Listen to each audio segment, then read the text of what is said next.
Tustin. Hey, look at this. Hello. Oh, so good to see you. My name is Mickey Walsh. Mickey, I'm Larry. You didn't know about it. Well, come in. We're just getting going. Okay. Okay, I had set this up. Did you not think you Yeah, wanted I to think that's a good idea.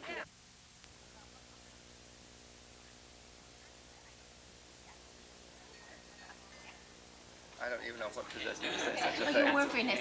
We won't make you show your driver's license. I actually can't. No, no. So it is okay. All right, and the official signature. You want to sign this one too, Brita? I'd like you to. Would you mind? Where'd you find the Brita page? But I think that would be so Oh, nice. wait, it's just the next one. Actually, I should are you allowed to? Take a look at George. Take a look at George as you're doing it. All right. Okay, start it Sign rolling. away. Sign away, old girl. Thank you. All right.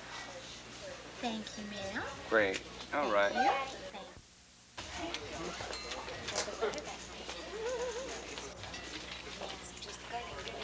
Is this, Yeah, this is the paper that he's going to be speaking I don't later today.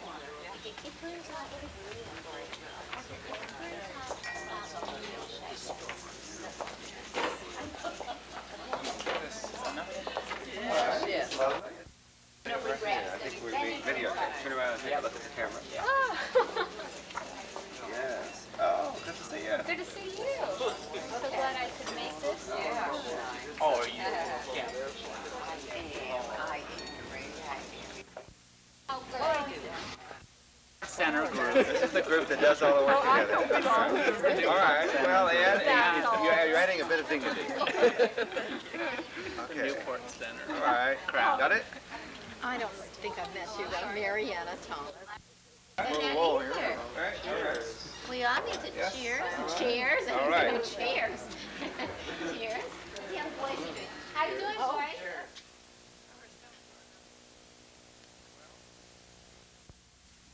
Coverdale. He's now Dr. Coverdale. He recently received his doctorate in psychology from the California Graduate Institute at Westwood. He's in private practice in Beverly Hills, where he has been practicing as a clinical social worker. I sense until he gets his license, that will be the license he will use. He graduated from UCLA in 1973 with his master's degree in social work. It was at the Child Guidance Center where he was working as intern where I initially met Charles. He is going to, as he stated, he has been invited to make some comments regarding the book. Dr. Coverdale. Hello. I made a business card worth of comments about this book. The usual thing that happens to me when I'm asked to do something like make comments is see what comes to mind, and initially what came to mind is, well, this is a great book, you ought to all read it, you know. I thought somehow that wasn't quite enough. So then I started thinking, well, this is not particularly a time for comment, but more for celebration. And I think that's really quite fitting. I guess I would like to say a few things about the book anyway. You know, when you look through this book, you see what good company Larry is in writing this.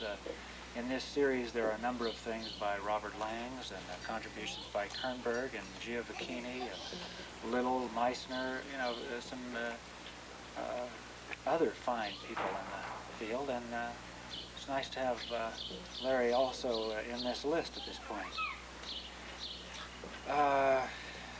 What else? Oh, there's something else quite remarkable about it. They're mostly MDs, or I think entirely MDs in this series. I think every one of them is an MD in this series. So Larry, with his remarkable theoretical perspective, is setting a precedent by being the first Ph.D.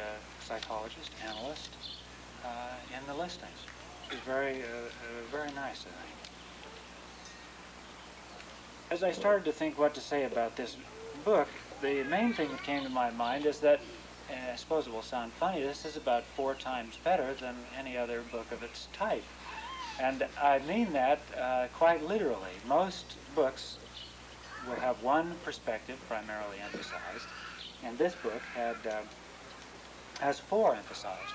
Now, there are many books written on the theory and technique of psychotherapy and psychoanalysis, and most of them present you with one viewpoint and a lot of particulars.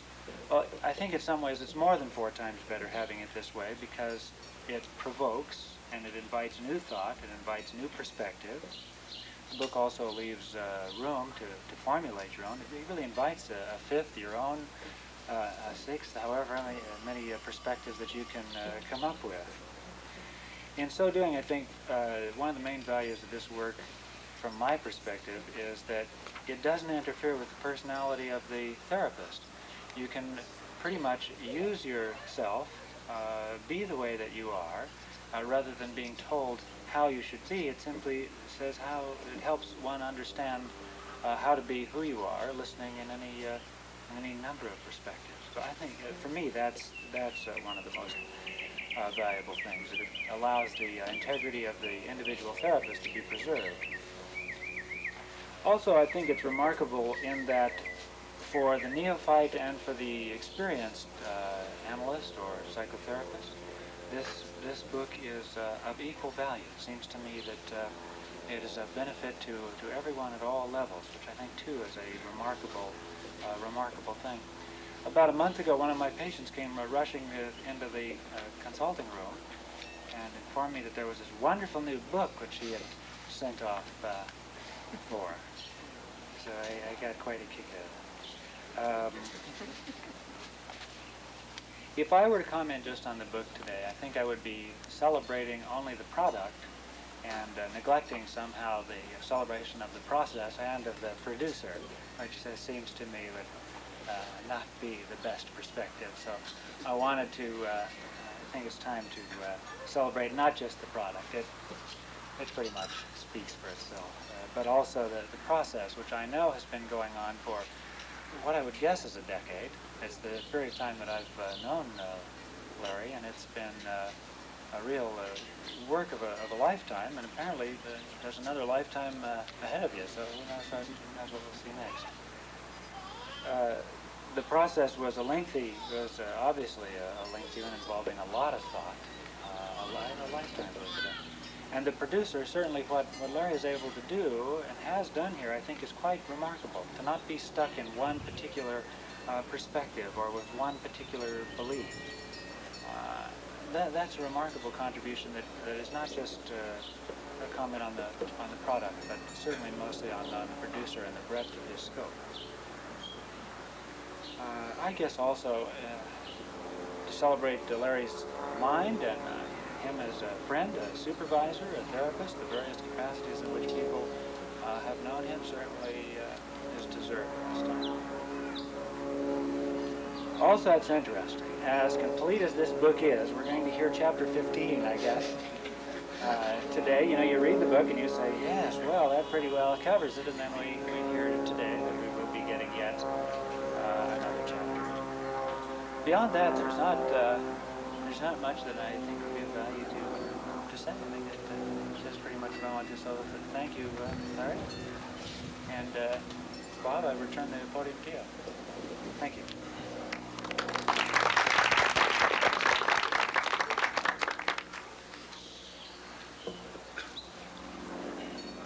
It's my privilege to introduce Larry formally to you.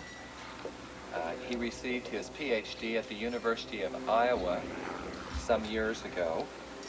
He served an internship at the Institute of Living in Hartford, Connecticut, and I know that this was a special experience for him. He received one of the rare, at that time very plentiful and now becoming rarer, NIMH scholarships, and he attended Rice Davis in the Clinical Study Center there, which has now changed, but it certainly provided Dr. Hedges with a very firm foundation on which he has built many of his ideas and understanding, and he has shared that through the years. He's been in private practice in Newport Beach since 1970. It doesn't make him a native Californian, but almost. He's the director of the Newport Center for Psychoanalytic Studies, a center which is expanding to include a program for intensive psychotherapy.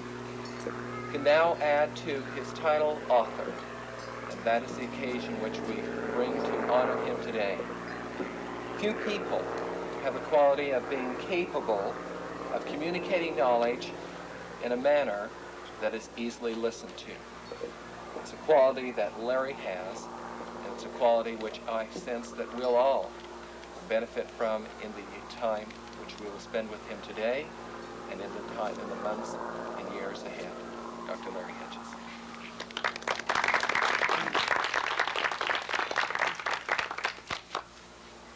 Thank you very much, Bob.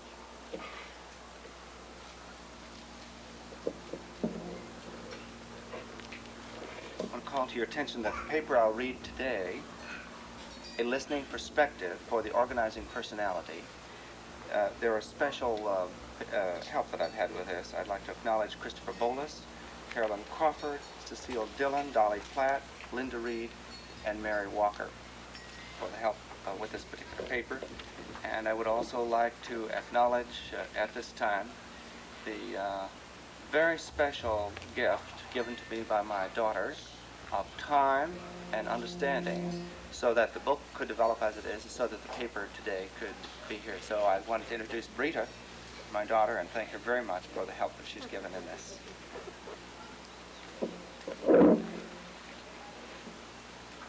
Forming a viable listening perspective for understanding and responding to basic organizational aspects of personality has provided a formidable challenge to clinicians and researchers studying the so-called psychoses. This paper will not attempt a historical review of theoretical and therapeutic approaches to what are commonly considered schizophrenias and the manic-depressive psychoses, but rather will be limited to specifying some of the more salient dimensions of clinical listening situation and to illustrate them with brief literary and clinical examples. Just as ego psychology necessarily refocused psychoanalytic investigation from its former central emphasis on id analysis, so self and other psychology refocuses contemporary psychoanalytic studies. The developmental line, which has captivated clinicians and theoreticians, was first spelled out by Edith Jacobson and later elaborated by Sandler and Rosenblatt under the rubric, the representational world. This third paradigm of psychoanalytic thinking augments and extends previous conceptualizations with its emphasis on the ontogenetic development of the human relatedness potential. It has become interesting to define and to delineate early developmental experiences which later crystallize as the sense of self, and to distinguish those from contrasting experiences which later come to be known as others. Using this conceptual contrast, it's become possible to trace the vicissitudes of self and other representations through early childhood experience, and to discern the enduring impact which this class of mental representations exerts on the ongoing structuring and function of the human personality. Developmental levels of personality organization. In neurotic personality organization, self and other constancy experiences are characterized by highly structuralized conflicts and various repressive maneuvers long studied as the Oedipus complex. Pre-Oedipal narcissistic personality organization is characterized by a developmentally determined tendency to include various experiences of others into augmentations, extensions, or condensations of the sense of self. In the yet earlier developmental phenomena encountered in borderline personality organization, experiences of self and other are condensed, symbiotically merged, or undifferentiated in many regards. But the earliest manifestations of self and other are thought to relate to inconstant passing sensory motor experiences of various body parts and products and their relation to one another. That is, to relate to movements and events associated with mouths, fingers, breasts, milk, and so forth. The most striking aspect of neonate development becomes thus conceptualized as the infant's attempt to organize sensory motor experiences into what may be conveniently called memory traces patterns, configurations, or mental representations. The theory of human symbiosis and separation individuation process provided by Margaret Mahler specifies an expectable series of intrapsychic phases through which the growing child experiences, expands, differentiates, and progressively consolidates configurations of self and other. The four broad categories of personality organization, that is, organizing, borderline, narcissistic, and neurotic, correspond to nodal points in the differentiation and consolidation of self and other experiences. Arrests or lags are presumably related to deficits and or traumas experienced by the growing young child. While most people may demonstrate qualities and concerns characteristic of each developmental phase, any given personality is likely constituted primarily around a specific patterning characteristic of one of the levels, with its foundations in previously learned patterns. Empathy with different developmentally determined modes of relatedness suggests the importance of continuing to define and to elaborate different listening perspectives as clinical frames of reference. The origins of psychotic symptomatology. Mother-child mutual cueing processes are thought to create the interpersonal atmosphere through which early intrapsychic patternings of self and other, which constitute the so-called symbiosis, become established. The infant's emergence from the autistic state of the neonate is facilitated by environmental nurturing and soothing. One of the functions of the developing symbiosis is to provide protection from overstimulating internal affective states, as well as from excessive external environmental stimuli. That is, rudimentary affect regulation and reality appreciation are thought to evolve within the symbiotic context as a result of an effective protection from overstimulation.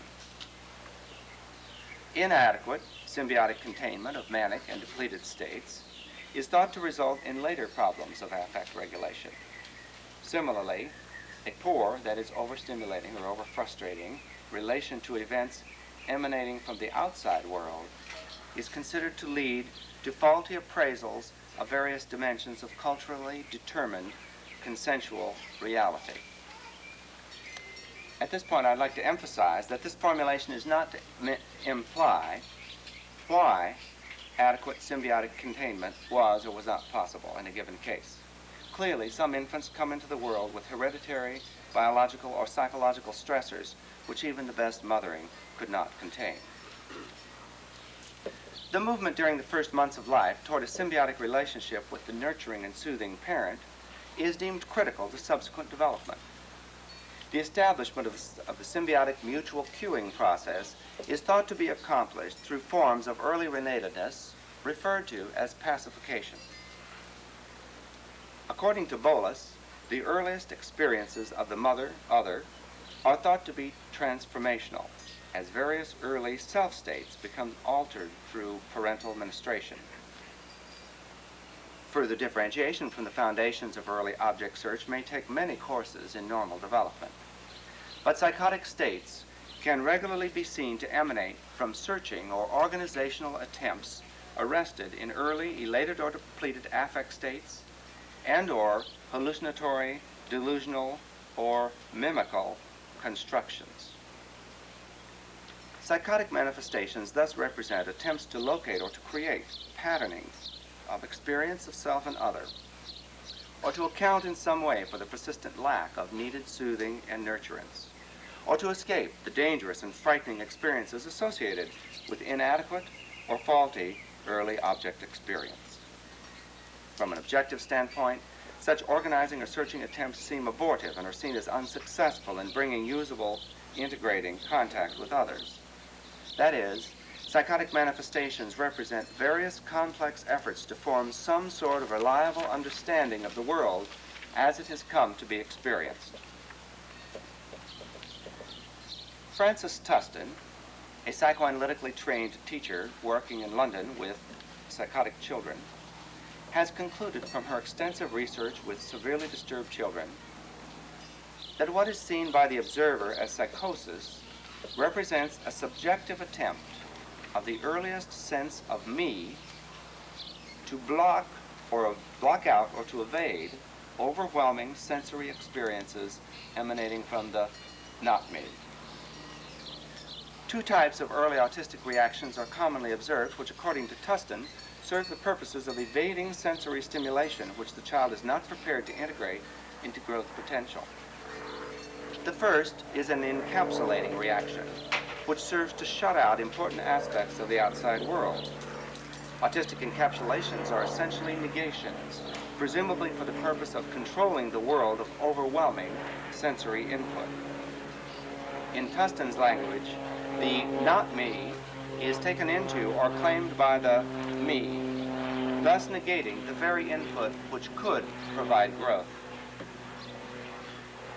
When encapsulated children speak of holes or black holes, they are thought to refer to the dim awareness of a loss of a part of the sensory world previously experienced as themselves, when, for whatever reason, they felt it necessary to block out or to evade stimulation provided by the mother other. I'd like to repeat that. Tustin's formulations have been so helpful to me, and with the autistic children, the image of the black hole keeps appearing again and again. And this is the first time that I have encountered anyone that has an idea about what that may mean.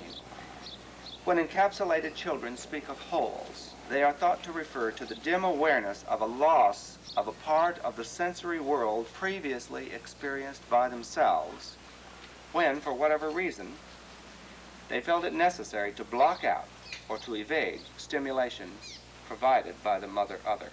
That is, the whole refers to an aspect of the maternal sensory experience which the child has shut out. And therefore the black hole is something one runs the danger of falling back into. And in this case, falling into the black hole is equivalent to falling into the world of sensory experience. Encapsulated children use hard autistic objects, according to Tustin, to fill up the hole or to protect themselves from the various dangers associated with the hole and the sense of loss of a part of the sensorium which it entails. The second common autistic reaction Tustin calls confusional. That is, the problem of overwhelming sensory experience is diluted or controlled through entangling or confusing the sense of me with the not me. Margaret Mahler would have referred to this as the symbiotic psychosis. Confusional reactions blur idiosyncratically, but do not entirely shut out the outside world. Confusional children may also refer to holes, but more often they refer to wounds, indicating their sense of the alive. These children usually prefer soft confusional objects for crawling under, cuddling up in, or nestling into. That is, there is a sense of the maternal presence, but a very specific one, which is only employed in specific ritualistic, compulsive ways. Neither hard autistic objects nor soft confusional objects act as a symbol for the not me mother, as does the transitional object. Unlike the very specific possession of the object of the later transitional period, there may be many interchangeable hard and soft autistic objects which fill the void or permit sinking into. Mahler, in observing similar patterns, has put forward a developmental hypothesis in which autistic states are seen as developmentally earlier than symbiotic psychosis. Rimland prefers a more constitutional approach to the two observed groups, using Kretschmer's categories, cyclothymes and schizothymes. This approach makes sense to Tustin, who observes extensive mood swings as encapsulated children leave their autism through psychotherapy. The environmental approach is illustrated by Tischler, who found that parents of autistic children had manic depressive trends, while the mothers of schizophrenic children had schizophrenic tendencies. I think the thing that is becoming clearer in the literature in the last decade is that no matter what level we study phenomena that we might call psychotic, there are clearly two categories of them. And they're the two categories that we've known for a long time. One, the mood difficulties, and the other being the thought difficulties. the mood having to do something with the relationship to what we call inner reality, and the thought difficulties having to do with the relation to presumed outside effects. And there are three different hypotheses. Tustin's approach, however, simply observes two types of autistic children without developmental, constitutional, or environmental emphasis. Encapsulation, according to Tustin, evades sensory input by including the not me into the me, a more manic depressive trend, while confusional reactions entangle the me with the not me in idiosyncratic patternings, a more schizophrenic-like trend. The organizing personality. As research into early childhood disorders progresses, what becomes more clear is that autistic reactions are not limited to childhood, nor even to episodes of frank psychosis in adolescents and adults. The elemental states and strivings which emerge with such clarity in childhood psychosis can be seen to form the foundations of all personality functioning to a greater or lesser extent. More importantly, what has emerged in clinical practice is a group of persons whose growth is partially arrested at these earliest elemental organizational states, but who demonstrate little overt psychotic symptomatology. These are what in our study group we've come to call closet organizing personalities. They fail to make full use of shared realities, though they are able quite successfully to mimic the behavioral standards of the world surrounding him. I've chosen the word mimic here not only because it describes the behavior of many organizing personalities and autistic children, but it also carries, I think, the important biological connotation of plants and animals that mimic other members of their own species or their surroundings for survival purposes. And as this group of asymptomatic psychotics have begun to emerge in clinical practice, we're aware at how effective they are in mimicking the standards of the world, and many of them are executives in high positions of large corporations who travel every day, who handle millions of sums of dollars every day, and yet when we examine them, they have remained essentially psychotic. Normal appearing organizing personalities function on the basis of a mimical self, a psychic capacity for imitation, ritual, and/or compulsive mimic of human behavior and interactions. Eccentric, idiosyncratic, or constricted functioning in these elemental states is possible for many people, whether their reactions are encapsulated, that is, more manic depressive-like, or confusional, more schizophrenic-like.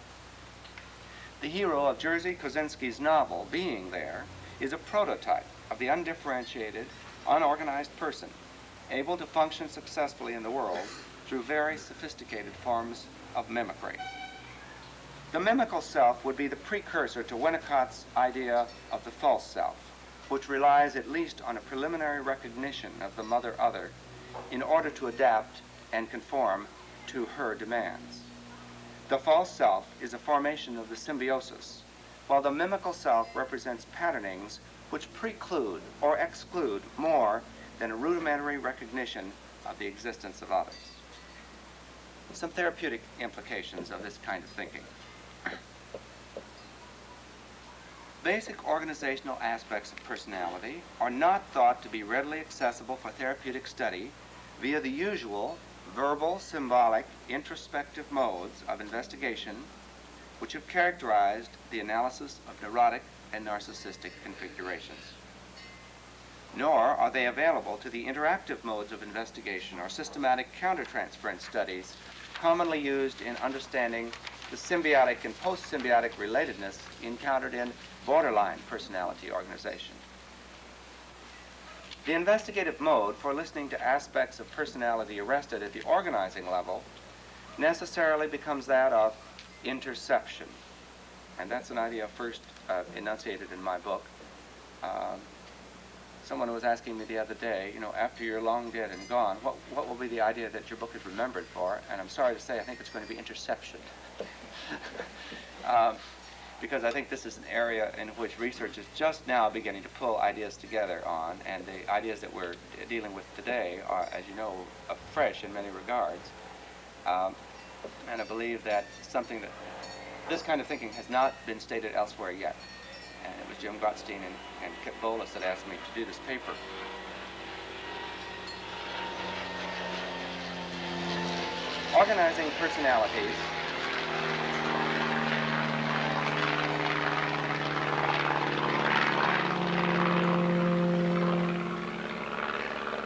Organizing personalities must be met, that is, intercepted, contacted, during moments of sensory motor extension in order for the organizational impetus to be understood by the observer and in order for the impact of the inconstant, contrasting configurations of the part other to be experienced and registered in the emerging personality formation along with various experiences of part selves. The crucial implication of this line of thinking is that therapeutic connection with early organizational aspects of personality is not possible through extensive analysis of symbolic or body representations, that is, the so-called symptom constellation. The position I'm taking is that neither the manic or depressive states nor the schizophrenic ideas are going to help us understand and move with these people, since these manifestations are secondary or reactionary to faulty early object relations. That is, psychotic phenomena represent abortive attempts at self-stabilization or self-nurturing and soothing, which only very seldom include representations which are favorable for realistic relatedness to others. Grave therapeutic limitations have been repeatedly demonstrated through exclusive reliance on analysis of the symbolic content of the psychotic life, the therapeutic immersion in the subjective psychotic world, or systematic utilization of countertransference reactions to the fragmenting and withdrawing aspects of psychosis.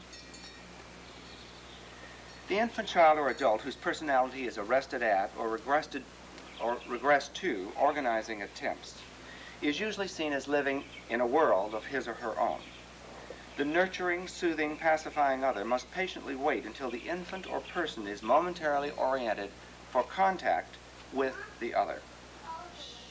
The child Celeste, reported by Eckstein, played very quietly every day in her therapist's room until at last representations began to emerge in the form of small Kleenex figures, which began to relate silently to one another until the magic day when one of the special Kleenex figures approached and came to rest on the therapist's shoe. Had the therapist intruded into her play before she was ready to acknowledge his presence, he would no doubt have been repeating the intrusive trauma of her infancy. The therapist's work consists of creating an atmosphere in which sensory motor extensions can be met or intercepted when they occur. In Bolus language, the task of the mother-other is to be available to assist in the transformation of various early self-states. During a diagnostic study of one severely disturbed boy, it emerged that his mother's mother had died only days after he was born. In her agitated and fragmented grief, his mother was frequently unable to sleep. However, by waking the baby to feed, rock, and talk to him, she would become soothed enough to sleep herself. Her ministrations were thus related more to her own comfort than to the child's need. In these and other ways, the infant's vacillating need states were not adequately responded to at moments when he was extending in sensory motor readiness. The therapeutic task becomes one of encouraging the emergence of early need states and intercepting or transforming them along lines which are comforting to the child or adult, while simultaneously blocking the mimical and false self expressions. I'd like to repeat that because I think that's the essence of the approach that I'm advocating. The therapeutic task becomes one of encouraging the emergence of early need states and intercepting or transforming them along lines which are comforting to the child, while simultaneously blocking mimical and false self-expressions. Empathic contact through interception. As an infant gazes and plays timelessly at mother's breast, mother must herself be prepared to enter into a reverie or an altered state of consciousness and to wait for a moment when contact becomes possible. Momentarily, eyes meet. Then follows the smile, the gentle caressing, and the rocking, which brings the infant into relatedness. A small hand stretches aimlessly until suddenly it is caught by the infant's gaze. Then comes the squeeze, the gentle tones of mother's voice, the many signals which reinforce and transform the connection between the hand in the visual field and the hand being stroked. This connection occurs against the background of mother's smile, gentle voice, and soothing motions. Stimulating experiences produced by internal states, as well as experiences produced by impinging external stimuli, are intercepted with effective containment and pacification, thus teaching, almost by classical conditioning, the possibility of altered or transformed states. Adequate interceptive pacification experience leads towards mutual cueing, which characterizes the protective shield of the symbiotic envelope or canopy. Subsequently, overwhelming states are then only experienced during the absence of the symbiotic partnering experience.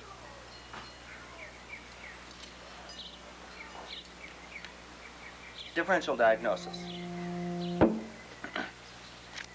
Clinical studies in the past decade conducted within the context of the new self and other conceptual framework suggest that there are many more persons arrested at the organizing level of personality development than had previously been recognized. Observer bias appears to be the cause of this delayed recognition.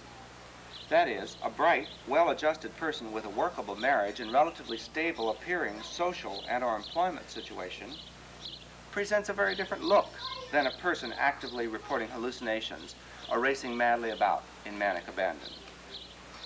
While a person's various levels of ego functioning may suggest borderline personality organization, careful scrutiny of the basic modes of relatedness may point toward a pre-symbiotic organizing pattern.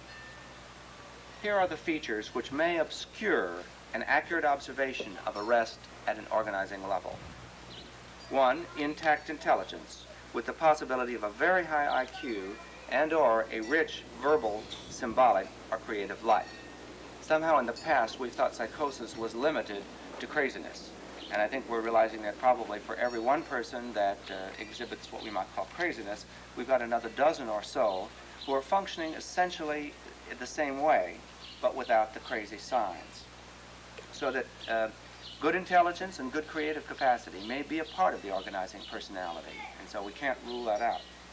The second feature is apparent social competence in carefully delineated and constricted areas of functioning, and I'm referring here to the mimical self and the capacity for many of these people to perform, say, in executive positions where the lines are very carefully drawn with rituals and to be able to do it quite adequately. Adaptive conformity to social convention or requirement, and here I'm speaking of the false self.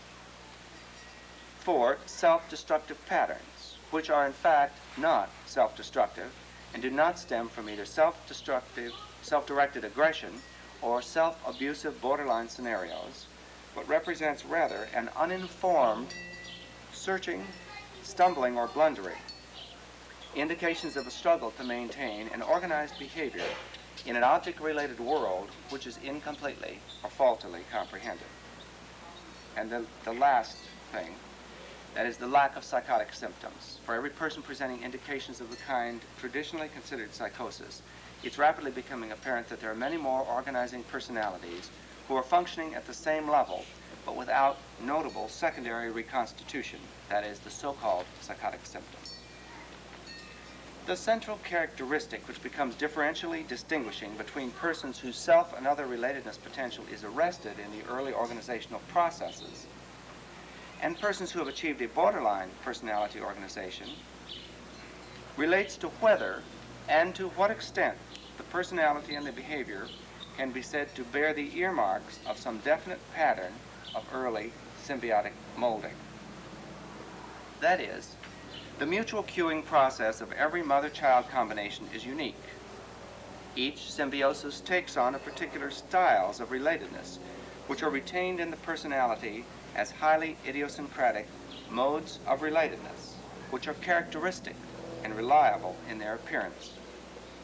As peculiar as many of the borderline patterns may appear to the observer, there is nonetheless a pattern, a very definite pattern of relatedness, a definite, purposeful expectation of what the other may, must, cannot do, or provide. there are indications in the borderline of definable fears and reaction patterns to momentary as well as to sustained loss of contact with persons, groups, or cultural ideals experienced as symbiotically sustaining. In contrast, organizing personalities may display characteristic behavior patterns, but such patterns do not represent a style of relatedness.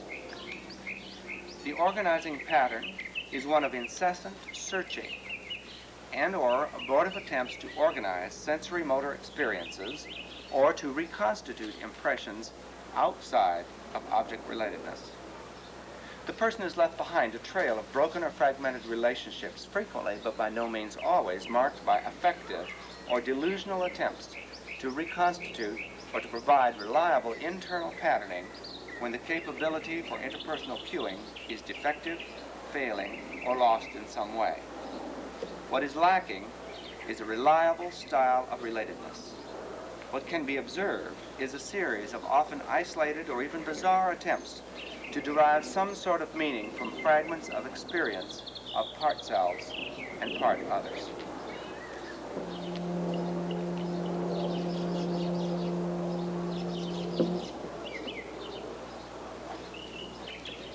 Kafka, spokesperson for the organizing personality. I'm happy to tell you that almost all of the sexist language was removed from the book, except that it said spokesman, but in the new paper it says spokesperson. The literary work of Franz Kafka, perhaps more than any other, illustrates the phenomenological anguish inherent in an incessant, unsuccessful attempts to organize sensory motor experience and to integrate them with various aspects of self and the external world, others. In The Trial, Joseph K. searches through countless unsatisfying experiences and relationships for what his crime is. What am I guilty of, and who accuses me, occupies him throughout the novel. In the end, two men come for him in the night. They take him outside to the edge of town to a large gravel pit. He goes without questioning and voluntarily bares his chest to the knife. His crime is being alive. His fault, as subjectively experienced, is that of wanting more than his mother or the world could offer. In another novel, The Castle, Kay, a land surveyor, arrives at the castle village on a cold winter night. The castle hill, taken by many to represent a breast, is enshrouded in mist, invisible and elusive. Only a faint tinkling sound can be heard somewhere in the distance. Throughout the novel, Kay fails in repeated attempts, through many cryptic and unsatisfying relationships and intrigues, to find a way of organizing a connection to the castle. He wants recognition and the continuity of being, which comes from having a place in the world and an identity vis-a-vis other people. The end of the story, which Kafka never brought himself to write, he often told to his friends.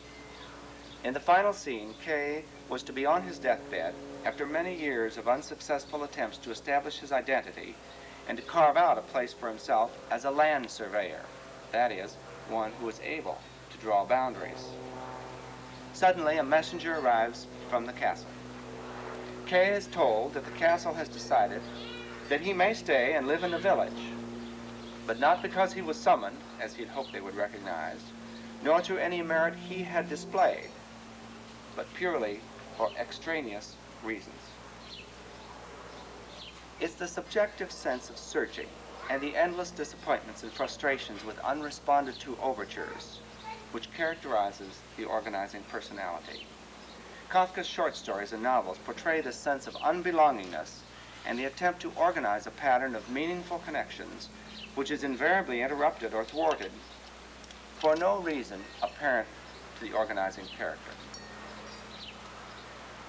The next section of the paper, and perhaps of the greatest clinical relevance to us, are called critical listening dimensions.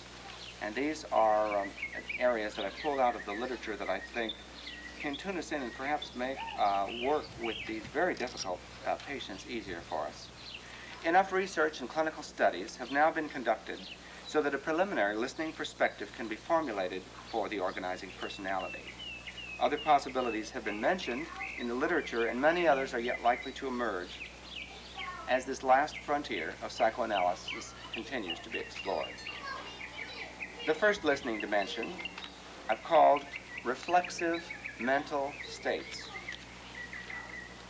The organizing personality's elemental mental processes can be expected to resemble those first described by Freud in his dream book, 1900, as reflexive. Many writers refer to early mental states as unintegrated, segmented, disintegrated, or fragmented. But such terms represent primarily either an observer bias, or they describe states of confusion or regressive arrest, rather than describing fundamental processes. In attempting to account for a class of hallucinatory dreams which Freud had observed, he formulated a model of an early reflex arc operating with only rudimentary memory traces and without preconscious or unconscious functioning. Images in the earliest mental states, according to Freud, can be thought of as passing reflexively forward and backward along the reflex arc. In contrast, the subsequent buildup of memory traces causes the reflex arc to become unidirectional. That is, in more complex mental functioning, a charge may be thought to pass regularly from the sensory to the motor end of the arc. In advanced stages of mental development, Freud postulated a mental apparatus capable of preconscious and unconscious functioning.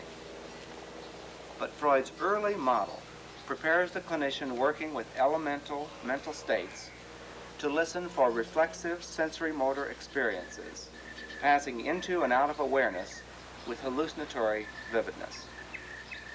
By implication, it makes then very little sense to listen for, quote, unconscious manifestations, or to formulate in terms of impulse and defense, since these complex mechanisms evolve only much later. Regardless of how well certain functions, such as intelligence and socialization, may appear to have developed, a person arrested at the organizing level of part self and part other relatedness has not had the opportunity to consolidate his or her personality through the more complex forms of self and other relatedness. Psychic development leads towards the establishment of complex splitting phenomena, and only much later toward ambivalence, internal conflict, unconscious defense, and object constancy.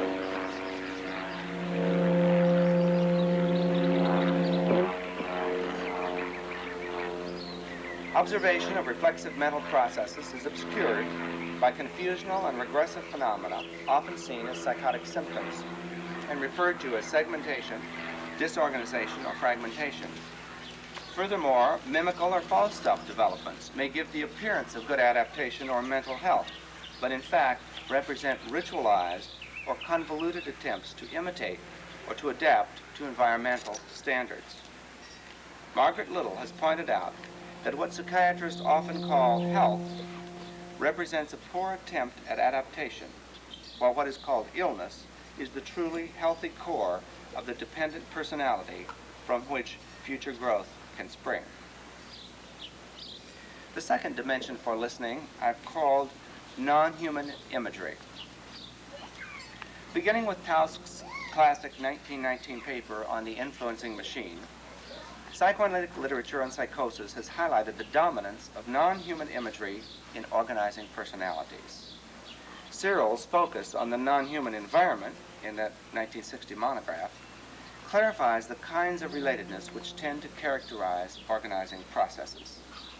Searle's careful delineation of the mechanical, impersonal, and supernatural forces which govern the non-human world prepares the clinical listener for a special nuance of observation and interpretation which operates in attempts to organize sensory motor experience. Searle's attention to the mystical, mythical, totemistic, and animalistic sheds light on an entire range of possible interpretations of sensory motor phenomena which are likely to figure in one way or another in any given person's efforts to organize the perceived dimensions of the world. Listening beyond the often high-level chatter of the clinical hour to the meta-dimension of the non-human world implicit in organizing processes provides the possibility of increased empathy with the way in which a person experiences his or her body and/or thinks about the diverse features of the world. Sophisticated organizing personalities may employ references to people and human interactions which upon close scrutiny reveal an attitude in which people are viewed essentially as more complicated things. Human interactions may be a guise for impersonal movements or forces to be reckoned with, controlled, or avoided. The third listening dimension I call the centrality of bodily sensation. Early organizational strivings, which form the core of what is to become known as the self, inevitably involved the sensory apparatus. Studies in childhood psychosis, notably by Mahler and Tustin, regularly observe preoccupations with and exaggerations of various sensory experiences. Auditory, tactile, visual, olfactory, and gustatory sensations, delusions, and hallucinations are to be expected in the course of treating organizing personalities. The sensations, or hypersensitivities, represent more than simply symptoms, but rather need to be listened for within the context of developing potentialities for personality functioning. Tustin, in her work, reports the spontaneous development of hallucinations, primitive phobias, and mood swings as positive indicators of forward movement in psychotherapy with her children. Her children report not only fears of losing body parts and qualities such as height and weight, because they're afraid they're going to lose parts of their bodies, but the belief that growth comes from snatching bits and pieces from the bodies of others. A preoccupation with body parts and sensations is clearly the essence of the organizing process and definitely to be expected in the course of psychotherapy. The fourth listening dimension I've called the transformation of self-states. As the therapist first assumes a place in the mind of the organizing personality, it will likely be in a transforming role. Bolas's discussion of the transformational object contributes fundamentally to an understanding of the listening context of psychotherapy. Earliest experiences of parenting involve the transformation of bodily functions and mental states. Bolas points out that Freud forgivably failed to take note of the fact that the analytic situation itself constitutes an acting out of the early transformational experience. A person arrested in an organizing state is presumed to have suffered deficits or traumas in the early transformational processes. While the person may sometimes be quite ready to have the deficits, usually dependency, responded to by the therapist, the traumatized areas pose more of a problem. Presumably, early parental omissions or commissions missed their mark, resulting in various affective or cognitive constructions, that is, the so-called symptom constellation. In other more favorable cases, simply the persistent searching and organizing processes mark personality functioning. An awareness that the transformational processes themselves may enhance or thwart the therapeutic connection with organizing personalities suggests a new set of listening concerns. That is, the therapist must be content to set aside verbal and even interactional approaches in deference to the more crucial role of transforming various early developing self-states through interceptive pacification until the mutual cueing process can become important much later. The fifth listening dimension, the establishment of mutual cueing. Sensitive, non-interfering work with all varieties of organizing personality may be expected to lead towards a mutual cueing process between basic personality dimensions of the therapist and elemental aspects of the organizing personality. Searles has depicted psychotherapy with psychotics as consisting of the formation of a therapeutic symbiosis, followed by successive phases of individuation. Both therapist and patient have the eventual task of individuating from the union in such a way as to be able to honor the other's separateness and individuality. Searles' notion of the therapeutic symbiosis can prepare the clinical listener for the gradual emergence of a mutual cueing process based on the establishment of ways of handling needs which each has and brings to the relationship.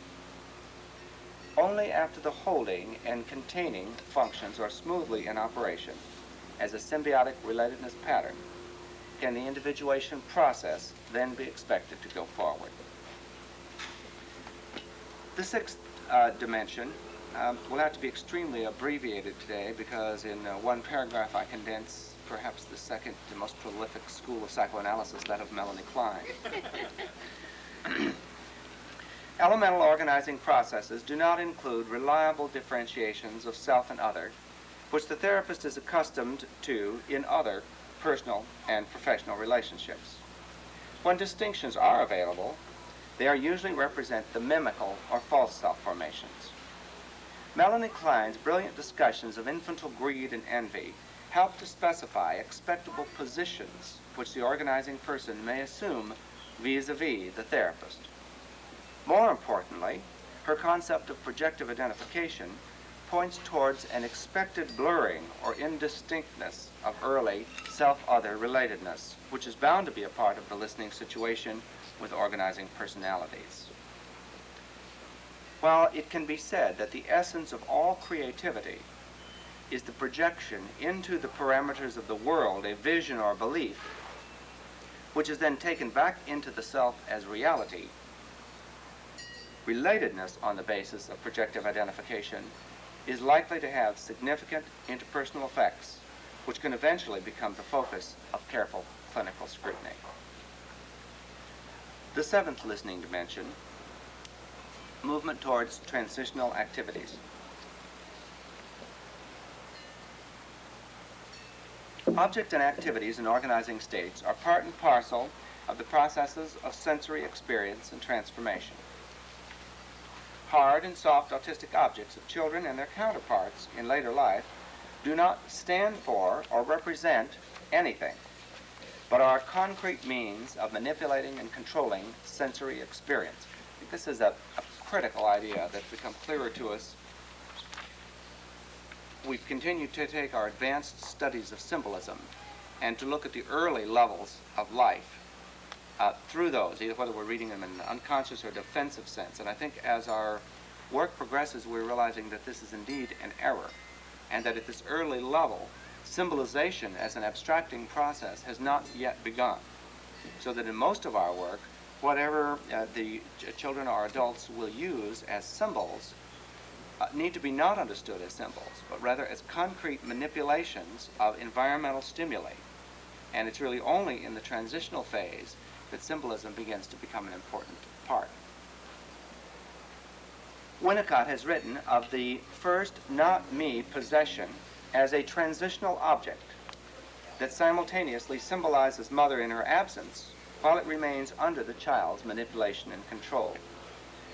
Winnicott broadens transitional to include many phenomena which have in common the quality of symbolically representing something uncontrollable, and in doing so, getting some control or using a controlled guise. Searles indicates that within the development of the therapeutic symbiosis, the psychotic symptoms themselves eventually become transitional objects for both patient and therapist, only to be relinquished later by both parties. Transitional use of talismans, photos, tape recordings, gifts, and other less tangible phenomena can be expected to mark the transitional phase in therapy with organizing personalities. And the final listening dimension I've attempted to define, disruptions in personality functioning of the therapist. And I have not quoted in this section a really wonderful paper done by Bruno Bettelheim as he began to study the reactions of his workers at the orthogenic school to psychosis. It's as one begins to move into contact with a person at this level, our own personality goes under a lot of transformations. And it's not just our own regression to our own infantile past. I don't believe that's an adequate enough way to conceptualize it. It's that major disruptions in our thought processes occur as a result of the contact with the chaotic organizing principles of these kinds of people. Empathic contact with elemental organizing processes inevitably entails a certain regression on the part of a mother or a therapist. Annie Catan, in her work at the Therapeutic Nursery School, she doesn't like the word regression, so she has preferred to call the normal mother processes of adaptation to the infant ego flexibility. Narcissistic injury is frequently felt when a mother or a therapist is responded to at best as a need satisfier, or at worst as a dreaded enemy, unreliable caretaker, or mechanical intrusion. Giovacchini's penetrating focus on the disruptive effects which primitive mental states regularly have on the personal and professional integrity of the therapist points towards very special listening problems. Giovacchini speaks of the impact of the delusion to refer to both the positive and the negative effects which the patient's experiences of reality have on the comfort and personal and professional identity of the therapist. Giovacchini's discussions of the problems involved in maintaining, losing, and regaining the analytic stance prepare the clinical listener for disruption in his or her own personality functioning when working with primitive mental states. Giovacchini discusses interventions and maneuvers undertaken deliberately by the therapist so that the therapist can continue functioning as a therapist. Anticipating disruptions in the therapist's personality functioning and being prepared to take whatever tactics or maneuvers necessary to maintain the therapeutic stance and or to shore up the personality functioning of the therapist constitutes an important contribution to clinical listening with organizing personalities. At this point, I would like to read you, before we get to the summary and conclusions, a brief clinical vignette from my book, those of you that have the book.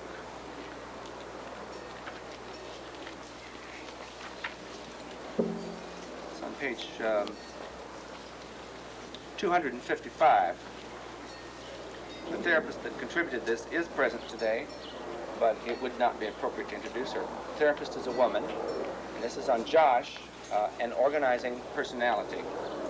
A few brief words by myself, and then a clinical hour to illustrate really what I'm talking about today. The following notes were recorded verbatim by the therapist during a session in the 5th year of treatment with a 13-year-old boy. The work is conducted twice weekly in a playroom in a therapeutic school. During the first 4 years, the therapist had difficulty simply enduring the hours because the child so infrequently related to her. And I think today, as I was thinking about reading this to you, it's important, it's not included in this, that about a year prior to the session to be reported, for the first time, symbolization began to appear in this child's play. And I can remember vividly hearing it because the child at that time was using a tape recorder. And so the whole scene which he depicted was on tape recording, and I got to hear it. In this particular scene, extremely memorable, and it was the first time that this child had gotten his act together. 2 prehistoric monsters, one in each hand, began to tangle and chew at one another's throats. The episode occurred in the wake of a dispute with the child's teacher earlier in the day, but it also clearly represented the struggle with the mother. And what the child was symbolically portraying, and I say for the first time symbolically, was that he felt that his anger is pitted against someone else's anger, and that anyone, the therapist, the teacher, the mother, who was going to tangle with him had to tangle with lethal rage. And it was symbolized in this particular play. And when you work with children like this, you go for months and months having such a hard time finding anything that will coalesce sensibly. And this was very clear. It was a long, the struggle on the tape lasted probably about 45 minutes. And it went through one episode after another with these aggressive, primitive monsters fighting one another. The therapist managed patiently during all of these 5 years to contain her own frustrations while being perceived sometimes as only a part or appendage to his activities, and at other times representing merely some basic maternal function, providing him with something asked for or giving some recognition of his activities as he talked and played. The year prior to the session to be reported, Josh began to address her more directly and to show a recognition that she is there, waiting, and available. He began talking often about his girlfriend, a girl formerly in his class but recently moved to another class. She is not rude to him, but she does see him as weird, and she, like most of the other children, does her best to stay away from him. In the sessions preceding the one to be reported, Josh often talked obsessively about her, his girlfriend. He also spoke frequently of hard things, dirty and messy things, and would stand with crossed legs while playing a small organ in the playroom. The therapist cautiously began exploring this material until he was able to let her know how confused he was about his penis getting hard when he thinks of his girlfriend. The sand tray play, which led up to that clarification, had centered around rockets taking off from brains. He would have brains in the sand tray, and then rockets would take off. He has heard at school about right and left brain function. The following hour illustrates a significant organizing connection with his therapist. Here's the report. Josh entered the room asking if I had seen Lisa, his girlfriend. He went to the round, damp sand tray and molded 2 breast-like mounds and began to caress them. The 2 mounds quickly became a monster. He showed me how to pull the ears off, then to take a tool, a clothespin. They take an eye out like this. The ears are pulled off with bare hands. They take brain out. Monster's head. Here it is. Bury it in sand. This is magic. What kind of tool do we have to remove monster? I produced a case knife. Now cut his mind out. His brain inside of here. We cut the monster's head, and this is gross. The monster's brain was carried to the bucket, which was half full of water. He walked with crossed legs as he carried the large lump of sand from the tray to the bucket. It made a splash as he dropped it. Then he went back to the tray. This is gross. Another handful of brain was carried to the bucket. This is soaking. He did a magic twirl, as you see children do, using his entire body, and carried more sand to the bucket of water. Then stood with eyes squeezed very tightly closed. It's melting. Look at this, he says. He kicked the bucket, returned to the sand tray. We got it all, as he carefully gathered up spilled sand from the floor. Monster's brain in half. This is my work to do. The other half brain got killed by evil robots. It's mush. It's gross brain. It's like liquid, like mud, like gross stuff. Look at that mud. This is real mud, a monster's brain mixed with soap. The sand had made the bubbles soapy looking. He gave a funny laugh as he stood looking into the bucket with his legs tightly crossed. He did another magic twirl. Here's the monster's eye, cutting up the monster's head. Here's eyes, puts it into a bucket. Outer space. Do you have a monster's eye to throw in? He addresses her. I'll make one up. Here's a gross eye, an out eye. Here's the other eye. Have to soak the monster's head in a bucket of water. Get so deep, get so liquid. His is huge. The monster's nose. Ugh, oh, it gets overloaded. The bucket overflowed onto the floor. That's the whole monster's head. Here's the nose. The last thing to put in. This is becoming a mess. A big, big mess. If anyone drinks the solution, will turn into a monster. Anyone who touches it with their mouth, they are in trouble. Will turn into a monster. Act like a bad guy. Steal. Cheat. A person who acts like a monster, an evil monster. Anyone who touches this with bare feet will turn into a monster. Where's the gun? Therapist. In the cupboard. Danger. As he walks backward to the cupboard with his legs crossed. It's on safe, but it's still fired. A dart flew across the room. He returned to the bucket. Fire 1, as he shot into the bucket. Fire 2, fire 3, a gas bomb. As water splashed on me, I told him I would move out of the way. Oxygen destroyer, as he repeatedly shot into the bucket of water and sand. By holding the gun close to the surface of the water, he controlled the splash and so got little on him. Last bullet, he sang out. Now it's become a big mess. Now we have to put the bugs in. Insects, every single insect. He got 2 trays of various insects from the shelves. Now we have to put death in. First, it had to be killed. I hope this will be here Thursday, his next hour, so I can go on. Therapist, oh no, it won't be. My job is to clean up things so that they're here when you can find them. We had both looked at the clock and knew that the hour was over. He started to leave, but stopped at the door. He looked back and said, "You can take the bugs out," as he closed the door. Only then did I discover I'd failed to move my purse out of his way. It got spattered with his brain dirt work. The onset of puberty is clearly creating new body concerns, which Josh is able to express to his therapist. While in the past he has only related to her from a position of inconstancy, part selves and part objects, in this hour he expresses a connection which he has been slowly developing. He shows his brain confusion and gives her permission to take the bugs out. Various islands or nuclei have been developing around his good and bad experiences of her, that is, the breast mounds in the sand that quickly turn into a monster. He has for months equated good and bad body parts with machines, monsters, and magic, the identity with the non-human. Now he reports his brain penis is responsive to people, his first recognition of person-to-person relatedness. Pacification has provided the main form of contact with this child, though recent developments point towards a unification experience through a therapeutic symbiosis. The child's need to organize and connect his sensory motor experiences through his relationship with her has led the therapist to adopt a tolerant, permissive, connecting stance. One might conjecture that it was her empathy with his need to connect his brain-penis mess directly with her person that in some way caused her to forget to remove her purse from the range of his activities. Summary and conclusions of this approach then.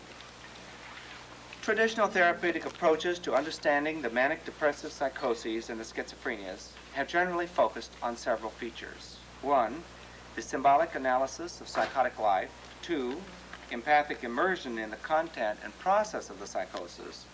3, systematic utilization of various countertransference reactions. 4, a study of the unconscious and various ego defenses. 5, behavioral, somatic, or social manipulations. These traditional approaches fail to consider fully the implications of the ontogenetic development of self and other representations. More people than those with definable psychotic symptoms have suffered deficits and/or traumas during the earliest months of life, when empathic pacification constitutes the dominant form of contact. Affective disturbances result when the mutual cueing processes of the developing symbiosis fail to protect the infant from overstimulating experiences originating from within the mind-body sense. Likewise, when the symbiosis fails to protect the infant from overwhelming stimulation from outside the developing mind-body sense, disturbances in appreciating the world, that is, reality, develop. Both affective and thought disorders are conceptualized as secondary efforts to reconstitute a sense of continuity and organization in the face of a massive failure in early object relations. The basic task of the neonate appears to be that of organizing and integrating sensory motor experiences. The child who is empathically met, contacted, intercepted in moments of sensory motor extension is able to use object relations as the organizing, synthesizing principle and to move forward to the development of a symbiosis with the mother-other. A child whose extensions are not met in timely fashion or whose peaceful states are intruded upon carelessly will remain to some degree perpetually caught in searching, organizing. Development of good intelligence and/or social skills may constitute a mimical self or a false self, more or less successful in imitating or adapting to the demands of the world. But the person remains outside the pale of object relatedness. A personality arrested in an organizing state may or may not show signs of secondary reconstitution through either exaggerated affect states or non-conventional thinking. Recent observations suggest that there are many more closet organizing personalities in clinical practice than previously recognized. In forming a viable listening perspective for the long and arduous task of psychotherapy with organizing personalities, several crucial dimensions for listening have emerged. Reflexive mental states can be expected to pass into and out of awareness with hallucinatory vividness. Non-human imagery dominates awareness and is related to mechanical, animistic, or mystical forces seen to be at work. A central focus on body sensations can be expected in elemental organizational strivings. The transformation of self states is thought to be the infant's first experience of the other and is likely to be the first function of the therapist. Therapy with organizing personality promotes the establishment of a mutual cueing pattern which leads to the formation of a therapeutic symbiosis. Fusion and confusion of identities, such as that seen as projective identification, mark therapeutic attempts to deal with the existence of the other. The movement towards transitional objects and activities represents a shift from autistic control toward a symbolic representation of the other, and more importantly, towards the use of shared symbolism. Disruptions in the personality functioning of the therapist are regularly to be expected in work with elemental organizing processes. Interception, rather than introspection or interaction, is taken as the basic observational mode for the therapeutic investigation of personalities in organization. The therapist must be prepared to wait long periods until the person is momentarily oriented for contact, intercepting sensory motor extensions while not interrupting peaceful periods, as well as offering containment of and protection from overstimulation, permits the gradual resumption of the ontogenetic evolution in the differentiation and consolidation of experiences of self and others. Thank you.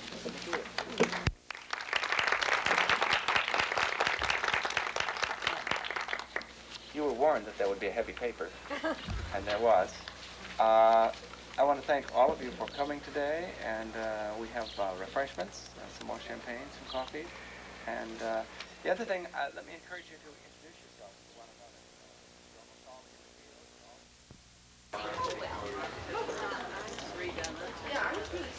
Hi, I'm Mike. Are you by yourself?